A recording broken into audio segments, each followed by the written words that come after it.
Chapter 6. Erik at the Enchanter's Court. While Erik and his men were staying at the court of the old enchanter and his daughter Freya, a strange adventure happened. One day the enchanter said he must go away for several days and that he must leave his daughter Freya in their care. "Have no fear," said Erik, "I shall look after her as if she were my own dear child."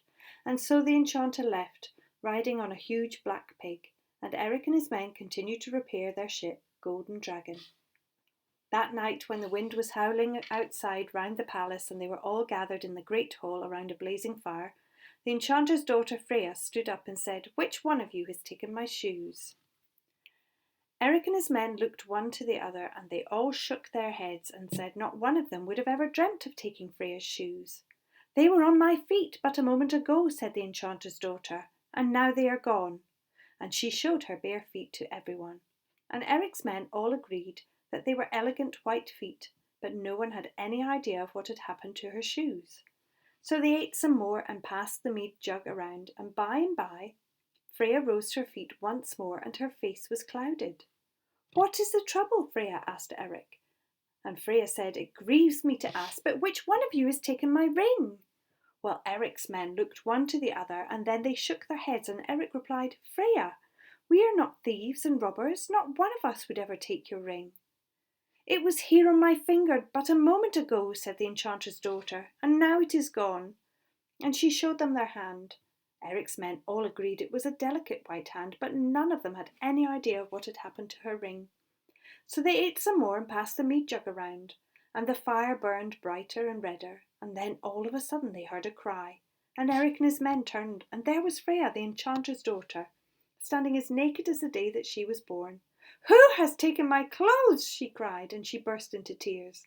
And Erik and his men looked from one to the other in amazement, for only the moment before she had been sitting there in her slender white robe. Erik took off his cloak and put it over her shoulders, and put his arm around her and said, "Who could have done this?" And Ragnar Forkbeard stood up and replied, "There is no one here who would do such a thing. We are all sworn to protect this girl." But Freya frowned and said, "If the thief is not found before my father returns, he will banish you from this island, whether your ship is finished or not." And with that she ran to her room. Then Erik said to his men, "No one has been in or out of this great hall in this time. The thief must still be here." So they began to search the great hall. They searched under every seat and every table and every bed in the great hall, but they could not find the thief. Erik said to his men, "We must not sleep until this thief is found." So they started to search the whole palace.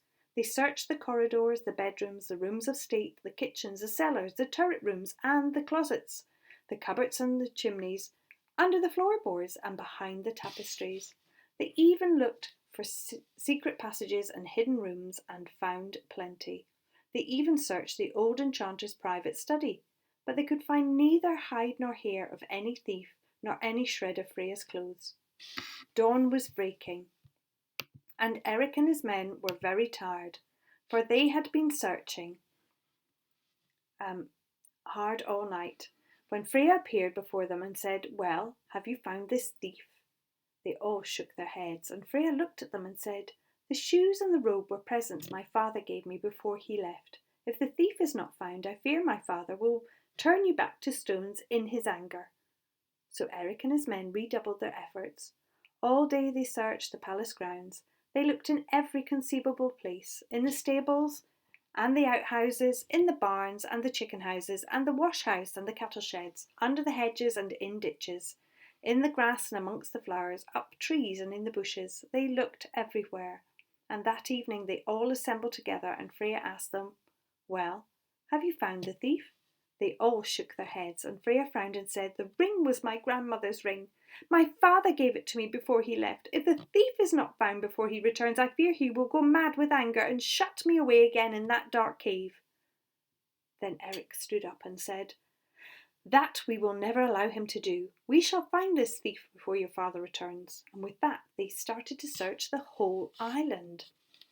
They searched the valleys and the mountains, the beaches and the fields, the caves and the woods, and even the rivers and rocky ravines, and the dark, deep forests. And all the while their ship Golden Dragon lay on her side on the beach, and not a nail was nailed in her, nor a plank was sawn, and the hole in her stern was as big as ever.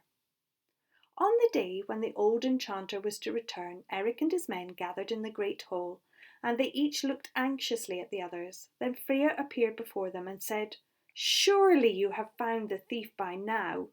But Eric shook his head.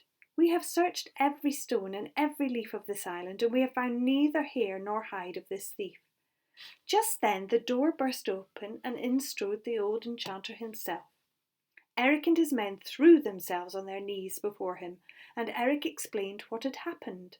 "But please don't turn these men to stone," cried Freya, "for they have searched day and night for the thief." "And please don't shut your daughter back in the cave," said Eric, "for we shall carry on searching until we find the thief." And they all looked at the old enchanter. And to their surprise he did not go mad with anger. He did not banish his daughter to the cave, nor turn Eric and his men to stone, nor even banish them from the island, whether their boat was finished or not. Instead he smiled. "You need look no further for this thief," he said, "for he is here in this room."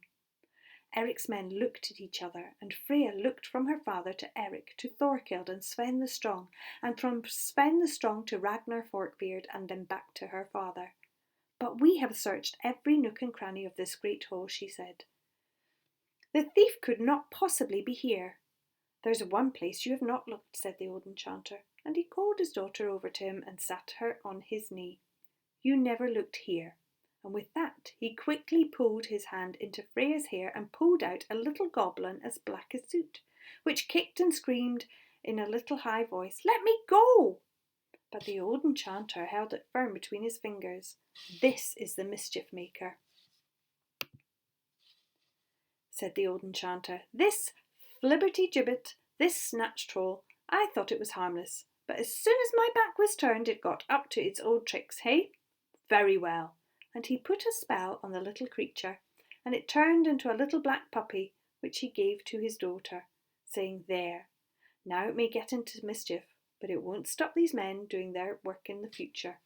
Then the old enchanter declared a feast that night, and the next day Eric and his men got back to repairing their ship.